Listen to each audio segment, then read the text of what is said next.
Hi, Dagobert from Dagobert's Tackle World here for the fishing report offshore for the Gold Coast for this weekend, the 31st of July and the 1st of August.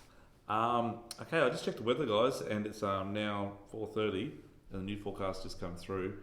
They were saying tomorrow morning, not too bad, sort of 10 knots, 10:15 by lunchtime, and then coming in sort of 20 knots after lunch. It still shows on one website, which is BOM, I think it is, on Coastwatch, that the winds for tomorrow are 5 knots to 1 o'clock, and then 10 knots until at least 4 or 5 o'clock in the afternoon, and then it picks up a bit in the evening. Whereas the other one, which is this forecast for wind, is saying that it will be 15 to 20 knots before dawn from the northwest. So I'm not really sure which one's correct. And it's one of those days where you just get the boat ready tonight, get your gear ready, and you go for it. Okay, so that's what I'll be doing. I've got to work tomorrow, unfortunately. I will go for a quick flatter fish in the morning, though, but I'm not offshore. Don't have time.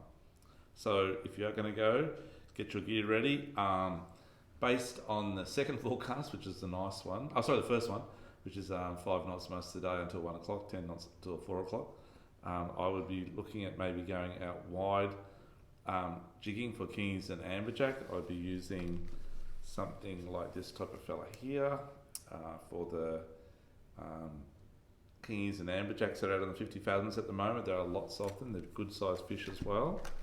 And anything that jigs around that sort of 150 to 300 grams of the go, and give them a shot, guys. So the first jig I showed you, you can actually do slow pitch jigging with it, and the second jig is quite a fast action style. So that would be the go if the weather is as good as they say. If it is 20 knots from the northwest, it'll be horrid out there.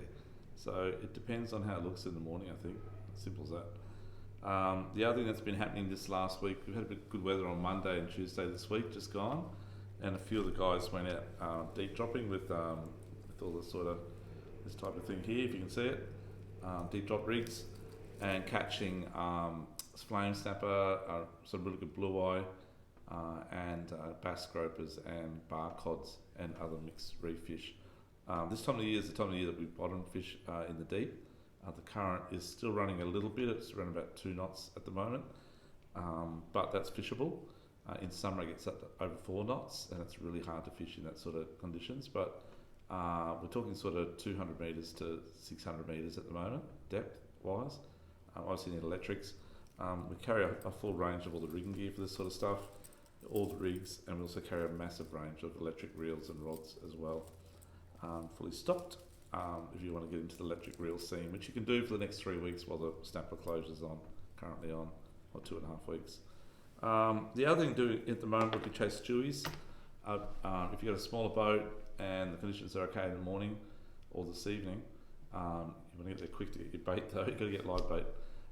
You could go for chase stewies on the blocks or on the 12 and 18 fathom reef pinnacles straight out in front of the seaway. They've been really good.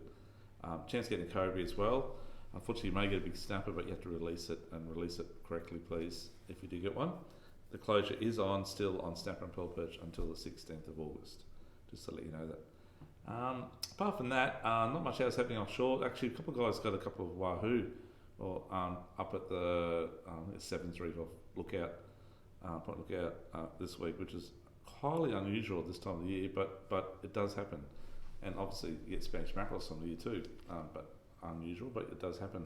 Also spoke to a couple of other guys in the shop during the week, and they said they got some nice dolphin fish around the fads east of the seaway on the 50s, ranging from sort of 70 centimetres up to about 1.10 m, around about sort of 7 kilo, so 8 kilos. So not bad sized fish, and maybe worth looking at if you're out in that area trolling around. Want to have a troll or live bait, one of the two. Another thing too that's been working not too bad. In the deep dropping scene, and on the obviously not now when the pearl season opens back up, these sort of octo type jigs like this style here, they're quite good too, which are a mustard product. They're up there in price, but they work really well. But yeah, give that a go. And that's probably about it for offshore. But just do the weather. The weather's this week after tomorrow morning is crud. The whole week is like 15 to 25 knots from the northwest, north, south, southeast. until at least later in the week, Friday or Saturday next week. So this week's one of those weeks you either put the boat on the back end, you rip up to sort of north around the bunker group off Gladstone or further north again, or you sit down here and just wait till next weekend and hopefully it comes good. Anyhow, in the interim, good luck and talk to you next week. It's Dagobert from Dagobert Tackle World. Don't forget to watch us on our YouTube page. You can watch whatever we've been doing, fish-wise and rigging-wise, and welcome to have a look whenever you want Doug Bert's fishing page. Thank you very much. I'll see you next week. Bye.